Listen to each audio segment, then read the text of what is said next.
It's flour, water, yeast, tomato, cheese.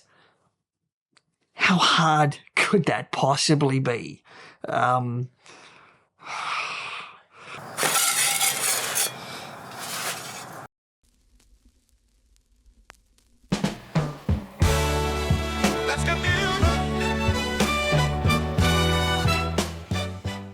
Just take a seat.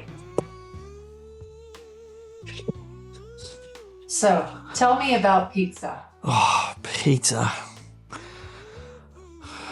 Look, I wish I could tell you some deep philosophical meaning or somehow it touches your heart or how it blesses the soul. Or I've heard other people say these things, but for me, look, I just love it. I just love it. I just love it. I just love it. There's no words except I just love it. I just love it. I just love it. When I was a boy, every single person that I knew, everybody's dad, I should say, had a backyard barbecue. It was some sort of rite of passage or some sort of graduation into manhood that you built your own brick oven in the backyard. And every man down to the last was extremely proud. So it was something that men had to do.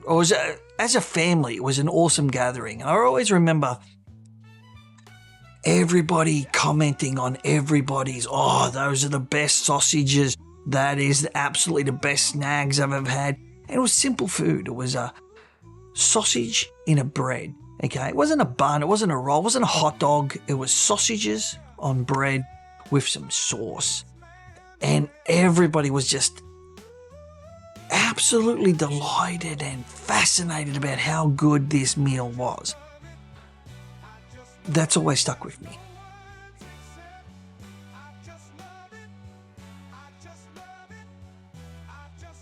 I've gone into a fixation that I needed to create a pizza oven and put myself kind of in the shoes of those men that I grew up with.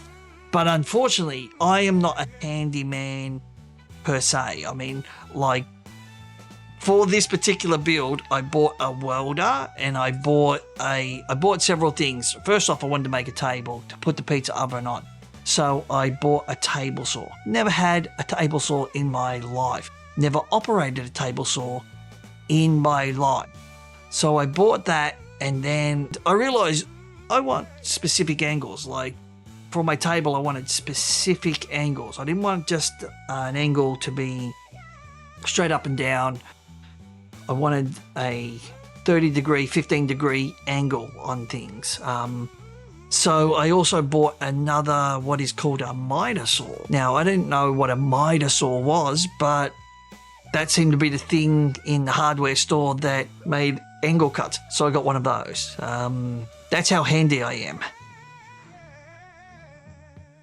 So the next step was to build a pizza oven. Now, there's so many methods of building a pizza oven that it's unbelievable. There is so many people who build specifically brick pizza ovens out of brick and they build an arch and it's amazing. But it also takes an enormous amount of time and I have no idea what to do with bricks. And I come from a long line of people who have made their backyard barbecues, which were just bricks stacked on top of each other and then a hot plate. So it's just brick, brick, brick, hot plate. And I didn't want a permanent structure. I want something that I can actually decide, oh, well, I'll put it somewhere else in the backyard, or I'll put it in the yard somewhere else, or I'll put it over here or over there, or I'll put it somewhere. So I walked down the hardware stores looking for bits and pieces that I could already use. I can't build something from absolute scratch. I can hack things. I can modify, change, and adapt things. But I'm not somebody who can just conjure up fully fledged things. I don't have that skill. My dad, on the other hand, had that skill. He could conjure up things from all sorts of things, but he also didn't pass down one iota of that skill to me. In fact, he was adamant that I should not be around power tools or anything. He wasn't even sure if I was supposed to be operating a car. I think this fascination with building a pizza oven actually came from about the times that my dad was having his own little barbecue in the backyard. One of my earliest experiences with my dad was actually him bringing home pizzas. He used to work afternoon shift, so we didn't see him a lot. And when we did see him, it was kind of like a big special event. And one day he just brought home a pizza. We had never had pizza. We didn't even know the word pizza. He just brought something home in a box, put it down on the kitchen table, and started handing it out. We had a couple of boxes. He started handing it out to my brothers and sister. I think something snapped inside my mind that day. Something changed there. The next time I had a pizza was probably 10 years later when I was in my teens. But I never actually tried to cook a pizza until 20 years later. But the day that I did try to cook my very first pizza in a standard oven that couldn't get hot enough, and it was woefully bad because I have no idea about dough or baking or anything. I have no idea at this point in my life. I just decide, well, if the guys down at the pizza shop can make pizzas, I can make pizzas. It can't be that hard. It's flour, water, yeast, tomato, cheese. Look, as fascinating as this is, can we at least throw up some footage of the oven being built while he goes off on this particular tangent? Yeah, sure. I don't think anybody ever gets this right. I doubt that anybody's ever cooked a pizza has been 100% happy with it. Yeah, nah, this just isn't working for me. Can you make him more something like likable or something like that? Okay, I'll try this.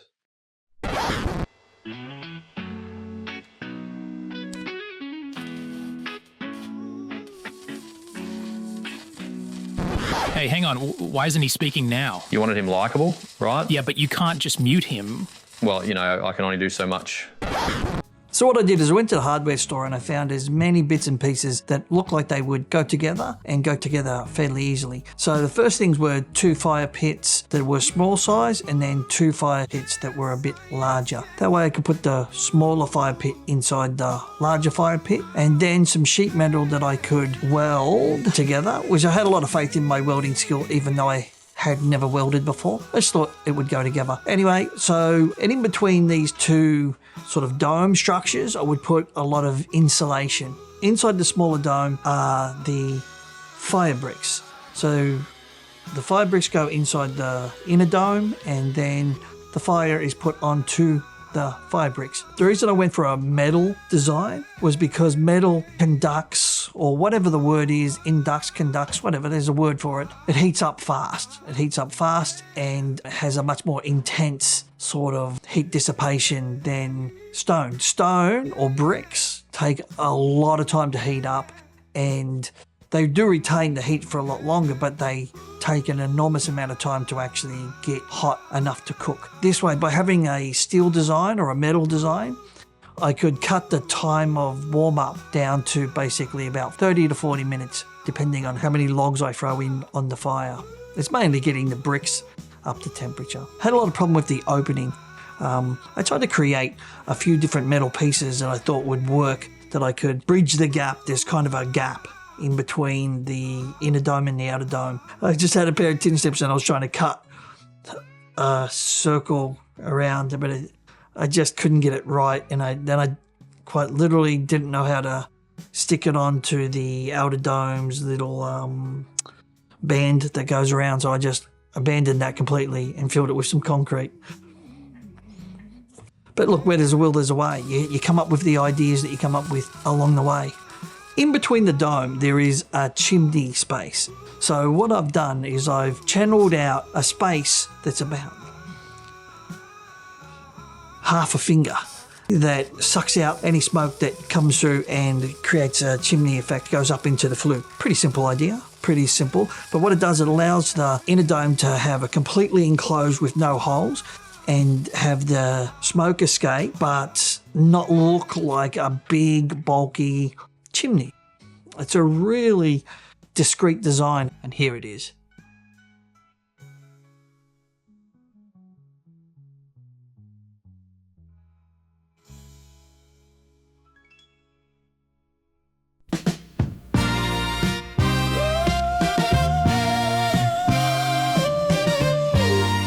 Ooh, yeah, yeah, yeah. The build is over, and now it's time to cook. Ooh, yeah, yeah, yeah, yeah. Ooh, fire it up, yeah, yeah, yeah, yeah. Ooh, let's get cooking, yeah, yeah, yeah, yeah. The very first pizza that's coming out of this, or the very first batch of pizzas that are coming out, I've decided to stick with Margherita. A Neapolitan style Margherita is the standard benchmark for pizza. If you can make a Neapolitan Margherita pizza, which is pretty simple, then you can make any other pizza. But there's no point in going, this is my theory anyway, there's no point in going on and making a very complicated pizza with, you know, a lot of meat, a lot of mushroom, a lot of pepper, a lot of whatever, unless you can nail Margherita and be satisfied with that result. There's no point in trying to make a more complex, like, so once you start sticking meat on, now you've got to cook the meat and the cheese and the dough at the same time. With a Margherita, you just have to worry mainly about how the dough is going. The Margherita, the mozzarella on a Margherita will cook pretty quickly, pretty easily. It's got a very low melting, it sorts itself out. With a Margherita, for the very first cook, you get the chance to check out the dough, how the dough's going, and worry about the pizza oven itself instead of this overly complicated pizza that may or may not have the meat cooked or whatever toppings cooked. So in the notes, it says to hold on to this shot. Is that right? In my director's notes? Yeah. Oh, then yep, just hold this shot for the entire cook. You know, that this is like a full minute of dead air time. Do you want me to patch in something like he has a speech about cooking time for Neapolitan style? Well, No, it's all good. yeah, well, it's actually kind of interesting. There's some association in Italy that has a whole set of rules about Neapolitan pizza. Look, mate, I said no, but you know, no means no, right? Yeah. I just thought it was interesting. Well, it's not interesting enough, okay?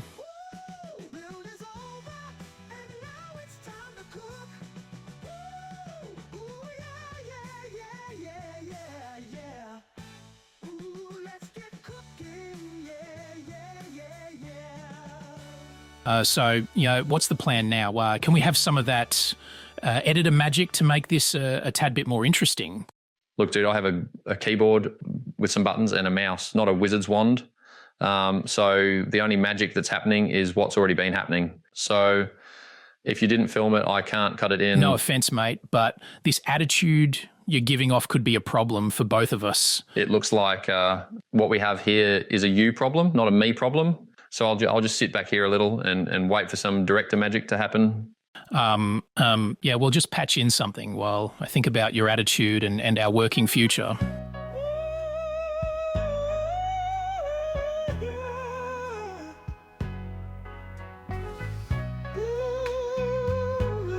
The other most simple pizza that you can make is a marinara, which doesn't even have the cheese. So now I think about it, marinara is probably the most simple one. But yeah, so I went for a Margherita because number one, it's my favourite pizza. I will have a Margherita anytime I go somewhere. I always have a Margherita because if they can make that, they can make anything. If they can nail that, they can nail anything. Okay?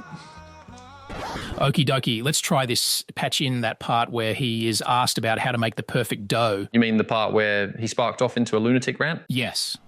So, my idea of the perfect pizza is just a,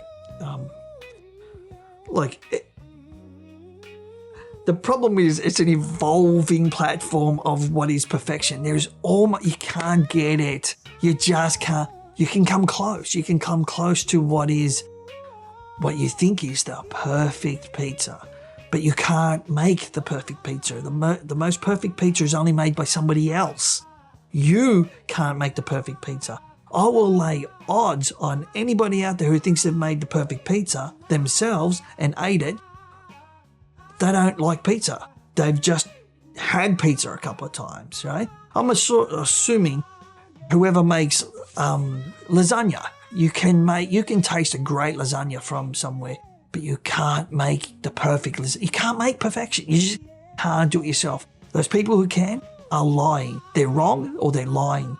It's a game of such small margins that it could, and small temperature differences. And it's not a science, it's an art. So in an ideal world, you could put together the perfect pizza and you could make it every single time. But in reality, there's a slight difference in humidity, a slight difference here and there. And it has a dramatic effect on the flavour, dramatic effect on your emotions when you're eating it. That's part of it. Your emotions when you eat a great pizza, you go on a little trip and then you come back. I don't know where you go. It's just a little trip, okay? Doesn't last long, okay? It lasts enough for one bite, but I don't know where I'm going. Isn't it our job to make him look good, really smooth and knowledgeable, or at least mentally competent? No, it's our job to get this done today. Then I think we should patch in this guy's mission statement, cut straight to the chase and get out of here by 5. Perfect. But let's try for 4:30.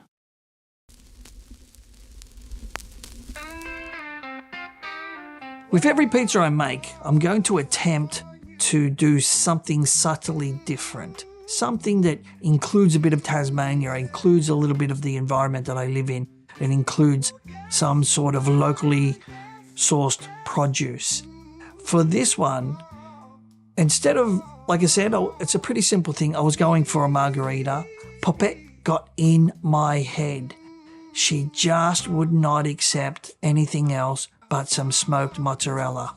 Now, the smoked mozzarella is fine. It's great.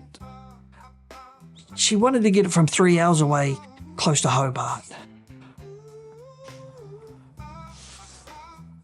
3 hours there, 3 hours back. We got there to a place called Wicked Cheese. Really nice place. Cheese is excellent. The problem is they didn't have any smoked mozzarella because somebody insisted that we just go instead of actually calling up to find out if they had any smoked mozzarella in stock.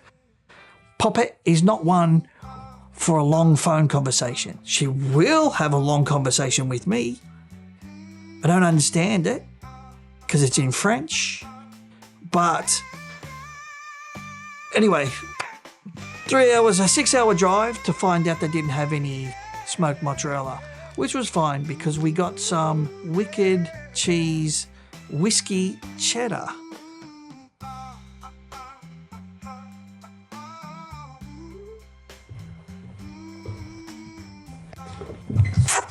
Whiskey cheddar cheese. So we went down for smoked mozzarella. They did not have it, so we picked up some whiskey cheddar cheese. That's not a trip you want to do back with Poppet when she doesn't get her own way. As cute and adorable as she is, she's got a temper. She's got a very big temper. What's happening here with the dog? The notes explicitly state to show this puppy right at this timestamp. Whose notes? That's not in my notes. These notes, they say to add in some puppy, then patch in some stuff about Tasmania, followed by the... Yeah, well, my notes are obviously not needed, but I'm sure this section was supposed to sell the idea of a recurring show about pizza and travelling through Tasmania to find ingredients. Great, but we don't have a lot of footage of what he's talking about. Okay. Milius, let's just lean into this puppy footage and shoehorn some Tasmania in with it. Then we'll throw up a bumper text with "Stay tuned for more" or something like that.